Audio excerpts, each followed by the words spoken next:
नमस्कार, weekly topics में आप सभी का स्वागत है। मैं हूं सुमित और वीकली टॉपिक्स जहां पर हम बातचीत करते हैं इस पूरे हफ्ते के उठापटक को लेकर या फिर बाजार को लेकर, और उसके बाद आगे की दिशा दशा कैसे रहने वाली है और अब जानकार क्या मान रहे हैं, क्या करना चाहिए आपको। उसके अलावा कुछ इंडिविजुअल स्टॉक पिक्स जिसके ऊपर भी हमारी चर्चा होती है और क्या उसके पीछे का रैशनल है उस पर भी हम बातचीत करते हैं। और हर बार की तरह इस बार भी हमारे साथ दो जानकार मौजूद हैं। हमारे साथ अमरीश बालिगा हैं और साथ ही साथ नरेंद्र सोलंकी सर भी हैं। उनसे भी हम बातचीत करेंगे और मार्केट्स को लेकर नरेंद्र सर का व्यू जानेंगे और उसके अलावा उनकी इंडिविजुअल पिक्स पर भी बातचीद करेंगे। लेकिन दोनों जानकारों से बातचीत करने से पहले एक बार जरा पिछले हफ्ते का बाजार आपकी स्क्रीन पर आता हुआ दिखाई पड़े किस तरह की मार्केट्स हैं। मार्केट्स में एक तरफा तेजी देखने को मिल रही है, specially mid cap small cap में। सेंसेक्स करीब 2% चला, निफ्टी 2% चला, निफ्टी बैंक करीब 1.5% चला। लेकिन कमाल हो रहा है मिड कैप में 4% की शानदार तेजी इस साल अब तक, यानी इस फाइनेंशियल ईयर में अब तक करीब 36% मिड कैप चल चुका है और 42% स्मॉल कैप चल चुका है। ये सेक्टर स्पेसिफिक है, realty, energy, media, PSUs, infra. 3.5 से लेकर 5.5% तक के गेन सिर्फ एक हफ्ते के दौरान यहां आते हुए दिखाई पड़ रहे हैं। तो एक बढ़िया तेजी, और इस हफ्ते के बड़े प्रोमिनेंट जो इवेंट रहे उसमें पीएसयूज की जोरदार तेजी थी, रेलवे की जोरदार तेजी थी, डिफेंस की जोरदार तेजी थी। साथ ही साथ अच्छी तेजी है मिड कैप में और स्मॉल कैप में, जो कि लगातार 8 सत्र तेजी के साथ ही कामकाज कर नए हाई पे हाई बनते हुए वहां पर दिखाई पड़ रहे हैं। इन आंकड़ों के बीच में अब अपने दोनों जानकारों से बातचीत कर लेते हैं। आप दोनों को नमस्कार। अमरीश सर आपको भी और नरेंद्र सर आपको भी बहुत बहुत शुक्रिया हमारे साथ मौजूद रहने के लिए और अपना समय हमें देने के लिए। अमरीश सर, पहले तो मार्केट्स को लेकर आपका व्यू एक चाहूंगा, क्योंकि बाजार में इतनी बढ़िया तेजी है, जोरदार तेजी है। जो चीज़ महंगी लगती है अगले दिन वो और महंगी हो जाती है, और जो चीज़ सस्ती थी वो तो महंगी ऑलरेडी हो ही चुकी है। So mid cap small cap में जोरदार तेजी है और वो तेजी कहीं से भी ओवरसोल्ड नहीं दिख रही है, अभी भी वो बाय ही दिख रहा है हर रोज के मोमेंटम को देखकर। आप कैसे रीड कर रहे हो इस तरह की तेजी को? क्योंकि देखिए मार्केट ने काफी अच्छा सपोर्ट लिया, वो 19,200 19,300 बैंड में काफी अच्छा सपोर्ट लिया और वहां से जो बाउंस बैक देखा है, और मैंने काफी काफी लिक्विडिटी भी है मार्केट में, and as long as people are making money, लोग एक्स्ट्रा लिक्विडिटी डाल रहे हैं, and basically all this is coming mostly from HNIs और लाइक रिटेल इन्वेस्टर्स, क्योंकि हम तो देख रहे हैं कि मिड कैप और स्मॉल कैप से ज्यादा चल रहे हैं। But then at the same time मैं बोलूंगा कि ये सब स्टॉक्स काफी एक्सपेंसिव हो चुके हैं, पर यहाँ से भी ऊपर जा सकते हैं no doubt, because the momentum is there और लिक्विडिटी है, जो मैं बोल रहा था। At the same time there are not too many like negative news as of now, तो उस हिसाब से I think the momentum can continue for a while longer. पर इस लेवल पे मैं यदि आप पूछे तो I mean whether you be investing fresh, I mean I will be possibly not be investing too much, क्योंकि जो मेरा ट्रांजैक्शन मैं अभी कर रहा हूँ उसमें मैं आउट ऑफ 100 रुपीज 80 रुपीज का मैं बेचता हूँ, 20 रुपीज का ही लेता हूँ मैं। वैसे रणनीति अच्छी है कि 80 रुपए का माल बेचो और 20 रुपए का माल खरीदो। लेकिन अमरीश सर, एक बात आपसे और समझना चाहूंगा कि जिस तरह की तेजी आई है, इस तेजी में मिड कैप स्मॉल कैप तो बहुत महंगे हो गए, लेकिन लार्ज कैप उतना महंगा नहीं हुआ है। अगर आप आईटी मिड कैप देखेंगे तो पूरा का पूरा ट्रिपल डिजिट पी तक पहुंचने की कगार पे है, लेकिन लार्ज कैप में टीसीएस, इन्फोसिस, बीट, विप्रोज और एनी अदर आईटी कंपनी सब सस्ते हैं। इवन एग्रोकेमिकल में यूपीएल जैसे स्टॉक नीचे मिल रहे हैं, बाकी सब इतने महंगे हो चुके हैं। सो लार्ज कैप में अपॉर्चुनिटी ज्यादा नहीं दिख रही आपको कंपेरेटिवली मिड कैप के? देखिए लार्ज कैप में अपॉर्चुनिटीज है, पर I mean the sense the market already I mean is I mean high, पर ये भी मैं नहीं बोल रहा हूँ कि it can't go higher, it can possibly go higher. We could see 20,000 levels और पॉसिबली 20,500 21,000 लेवल्स भी देख सकते हैं मार्केट, पर मैं बोलूंगा as of now it is more of a trading sort of a market than a investment, क्योंकि इस लेवल पे इन्वेस्ट करना it is quite difficult to justify most of the stocks, क्योंकि अभी भी थोड़े बहुत वैल्यूज है। जैसे कि मैंने कहा कि 80-20 का मेरा रेशियो है, जो 20 का रेशियो है जहां पे मैं बाई कर रहा हूँ वहां पे मुझे वैल्यू दिख रहा है, मैं बाई कर रहा हूँ, पर जहां पे मुझे लग रहा है कि काफी एक्सपेंसिव हो चुका है वहां पे मैं इनफैक्ट बेच के I am in fact sitting on cash, क्योंकि currently if you look at the portfolio करीब 30% कैश में मैं बैठा हूँ अभी। 30% कैश में और अच्छी वैल्यू जहां दिख रही है वहां पर निवेश करना ज्यादा लॉजिकली सही रणनीति सोफार दिखाई पड़ रही है। नरेंद्र सर, आप कैसे देख रहे हो मार्केट्स को? क्योंकि एक तरफ डर भी है और एक तरफ तेजी भी है, तो ये जो सही ब्लेंड है यहाँ निकालना बड़ा मुश्किल हो रहा है। कहाँ जाएं, कहाँ पैसा डालें, कहाँ ना डालें। हर एक खबर डिस्काउंटेड भी है, उसके बावजूद भी शेयर चल रहा है। तो कैसे माने हम बाजार को, कैसे देखिए, कैसे रीड करें यहाँ की तेजी को? जी सुमित जी, डेफिनेटली मार्केट का ओवरऑल मोमेंटम और पोजीशनिंग का काफी पॉजिटिव है, और रिसेंटली जो हमने मिड एंड स्मॉल कैप में रनअप देखा है, तो अगर आप ध्यान देंगे तो 2-3 महीने पहले एक वैल्यूएशन गैप हुआ करता था large cap and mid caps के अंदर, जो फिलहाल की रैली के बाद वो वैल्यूएशन गैप काफी ऑलमोस्ट क्लोज हो चुका है, और अपने जो हिस्टोरिकल एवरेजेस पे ये ट्रेड किया करते थे अभी ऑलमोस्ट उस लेवल पे ये आ चुके हैं। तो definitely mid cap small caps में जो हमारा पोजिशनिंग है वो फिलहाल यही है कि इसमें आप कंटिन्यू राइड करें, फ्रेश इन्वेस्टमेंट नहीं करें और कॉशियस व्यू रखें। और जहां तक लार्ज कैप का सवाल है, तो अगर आप अर्निंग्स देखें तो अराउंड 17 टाइम्स FY25 निफ्टी अभी ट्रेड कर रहा है, और लार्ज कैप में हमारा व्यू है कि यहाँ पे अब थोड़ा कैचअप होना चाहिए in comparison to mid cap, और आउट परफॉर्मेंस लार्ज कैप दिखा सकता है।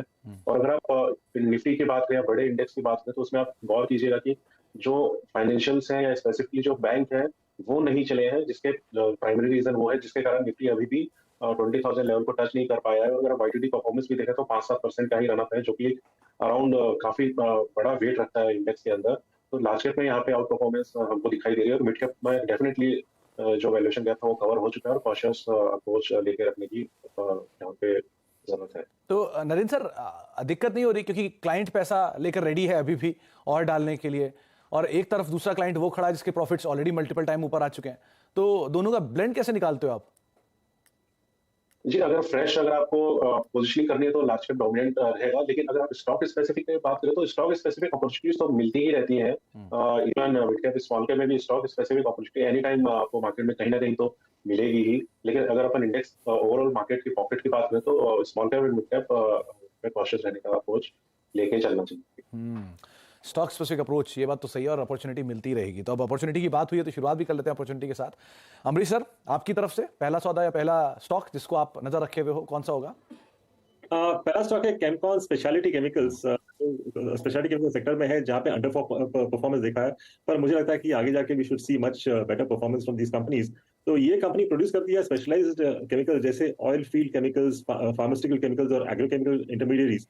फार्मास्यूटिकल केमिकल करीब 64% है of the overall revenues, whereas oil field chemicals करीब 30% का है, और ओवरऑल जो इनके एक्सपोर्ट्स है it is about 59% of the revenue. Pharma sector के लिए स्पेशलिटी केमिकल जो बनाते हैं एचएमडीएस जिसका नाम है, केमकॉन अकेला मैन्युफैक्चरर है इंडिया में और थर्ड लार्जेस्ट ग्लोबली। सिमिलरली और एक फार्मा केमिकल है CMIC, जहां पे again Chemcon is the largest globally, क्योंकि मार्केट लीडरशिप है, China plus one policy I mean is playing out decently well. तो मुझे लगता है कि ये कंपनी को काफी बेनिफिट होगा। नए एप्लीकेशंस भी लोग डेवलप कर रहे हैं, जैसे कि HMDS जिसका बात मैंने किया था, it can be used in semiconductors. तो ये शायद मुझे लगता है कि नेक्स्ट बिग फोकस एरिया रहेगा इंडिया के लिए। इनके नए प्लांट्स आ रहे हैं on stream before March 24 and one more is coming in FY 25। और Q4 में थोड़ा स्लो डाउन देखा था क्योंकि फार्मा और एग्रोकेमिकल में ओवरस्टॉकिंग हुआ था, पर मुझे लगता है कि over the next few quarters it should improve considerably. तो यहाँ पे मेरा EPS का अनुमान है FY 25 का करीब 20 का है, और this translates into a target price of about 400। Amrish sir, आपके मतलब लास्ट स्टडीज तक केमिस्ट्री था क्या साथ में आपके? मैंने क्लास 11-12 में केमिस्ट्री किया था, पर उसके बाद मैं कॉमर्स में आ चुका। बड़े अच्छे अच्छे से नाम आप लिए जा रहे हो एक के बाद एक, यहाँ तो आधा नाम भी नहीं प्रोनाउंस होता जितना आपने बोल दिया उसमें। और लास्ट टाइम भी जब आपसे बात हुई थी तो आपने केमिकल की तेजी पकड़ी थी, और उसके बाद से क्या बढ़िया मूव आया है वो इनग्रेविया जैसे शेयरों में या फिर फाइन ऑर्गेनिक्स जैसे शेयरों में अच्छी तेजी आते हुए दिखाई पड़ी है। तो एक नया नाम केमकॉन स्पेशलिटी, इसके ऊपर आप नजर रख सकते हैं अगर आप केमिकल की स्टोरी को प्ले करना चाह रहे हैं तो। नरेंद्र सर, आपकी तरफ से पहला नाम? जी, पहला हमारा पिक लार्ज कैप स्पेस से ही होगा जैसे हम बात कर रहे थे, और लार्ज कैप में भी डिफेंस PSU कंपनी है। अभी PSUs भी काफी फ्लेवर में है।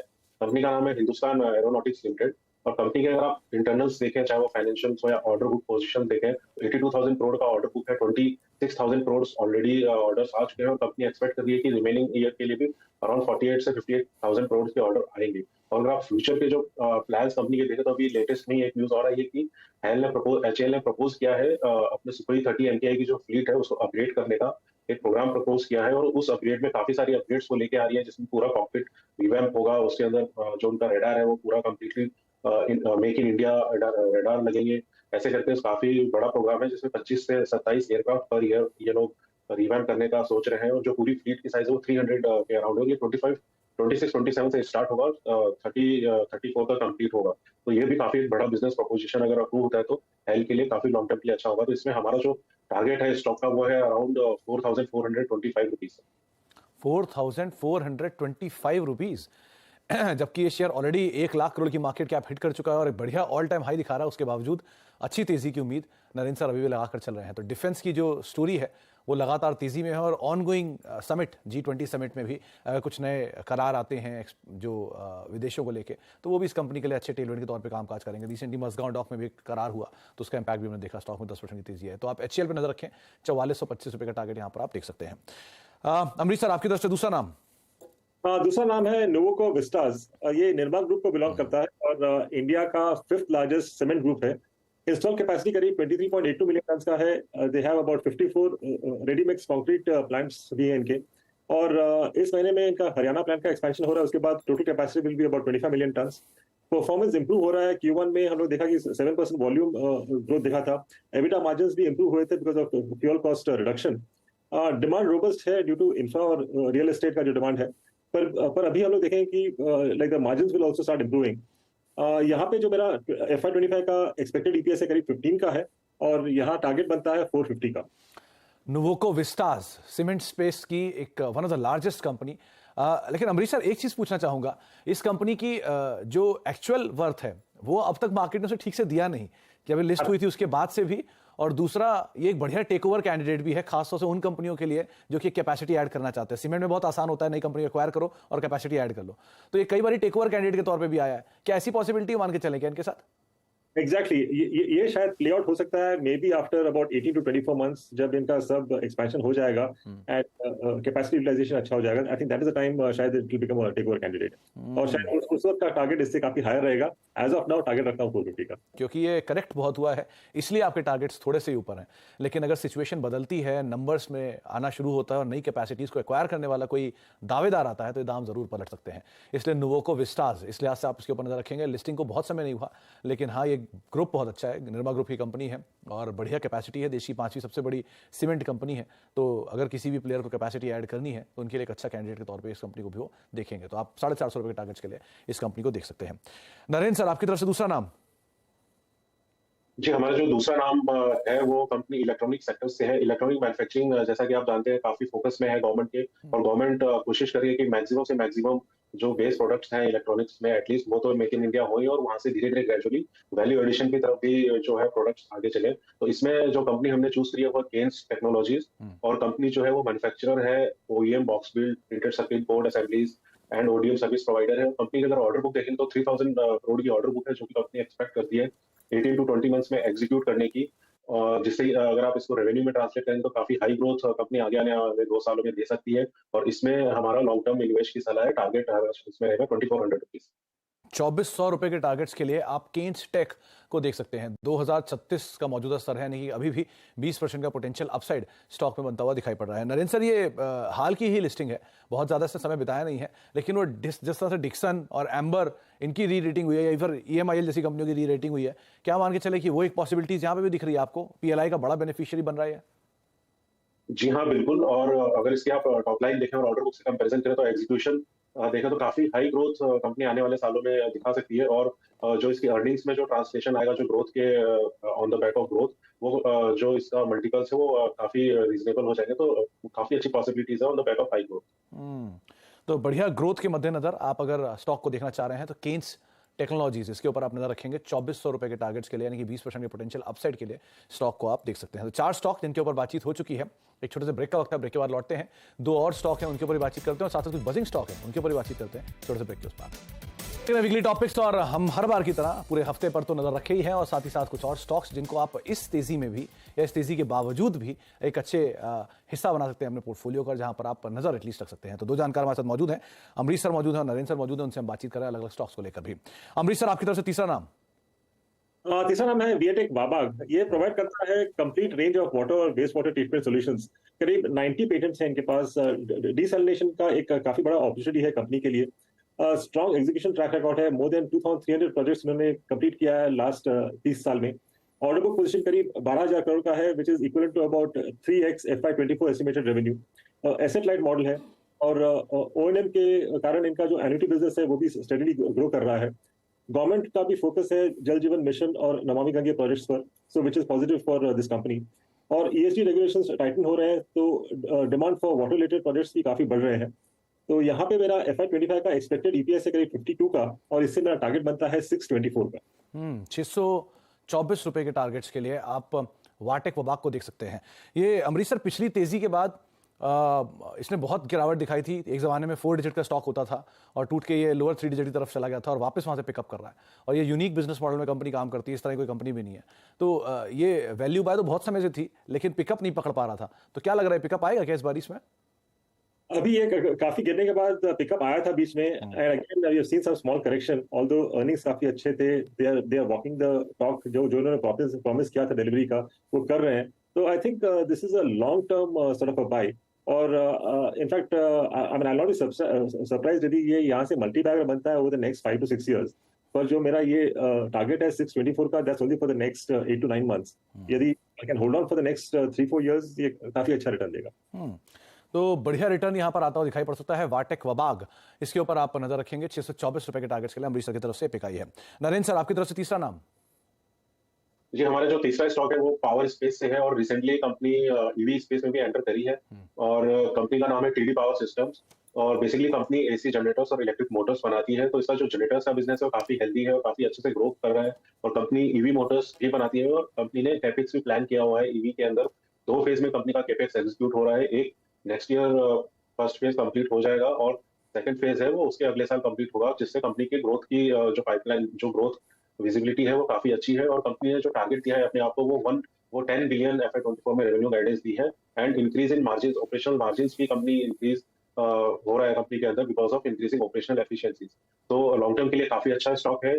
और ईवी मोटर्स की जो डिमांड है वो आने वाले दिनों में डेफिनेटली बढ़ने वाली है और काफी अच्छे ग्रोथ प्रोस्पेक्ट्स है कंपनी के। इसमें हमारा टारगेट है 312 रुपीज। 312 रुपए के टारगेट्स के लिए आप टीडी पावर को देख सकते हैं। 275 276 के जोन्स में कामकाज कर रहा है, लेकिन अभी भी करीब 10 से 15 रुपए के आसपास, 10 से 15% के आसपास का अपसाइड और खुलता हुआ दिखाई पड़ सकता है। बहुत बहुत शुक्रिया अमरीश सर आपका भी, नरेंद्र सर आपका भी हमारे साथ मौजूद रहने के लिए हर बार की तरह। और